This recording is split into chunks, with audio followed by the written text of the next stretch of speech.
Condition राहायला पाहिजे. जाऊ तू दागिना ग. हार घातला निघाले बघ. चला ना तू जाऊन थांबाय पुढची. आणि काय घेतलं ग? ए मावशी मी घेते शिर्रा. शिरा हा. साडी कुठे नेसली ग? मला घेऊन चला. कुठे निघते अंधारा कोंधाराच? माझ्या साडीचं नाव आहे. आणि माझ्या साडीचं नाव ग. काय गं मावशी? किधर जाने की जरूरत नाही. हा, छान साडी. कारण आपल्याला मिस कॉल न मारता सगळं काही जागेवर येतं. हा. बरं जाऊ तू दागिना ग. हार घातला निघाले बघ. चला पूर्व आवरा गे. मला काय घेतलं ग? ए मावशी मी आज मागितले शकता. आहे ना पत्ता. आता फक्त आम्ही घेतला शकता. नाहीतर बाजारात गेल्यानंतर कोणी पण मारून बघतात.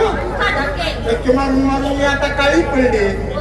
कशाला धक्क्यावर धक्का मारती. बरं जाऊ दे. साडी कुठली नेसली? साधी साडी. अंगावर दागिना. मनी मंगळसूत्र घातले निघाले बाजारात. अरे वा बायकाचे नेहमी कपड्याला कुंकू हाताचं भांडे म्हणून सुद्धा चांगली तयारी हा. झाली. मी सुद्धा बाजारला यायला पाहिजे. मी सुद्धा माल हा घेतला पाहिजे. नाही. माल घेते श्रीखंड नेसते काशी खंड. हा. गळ्यात घालते हळकुंड आतमध्ये आहे अंडरटेंड तुला दाखव.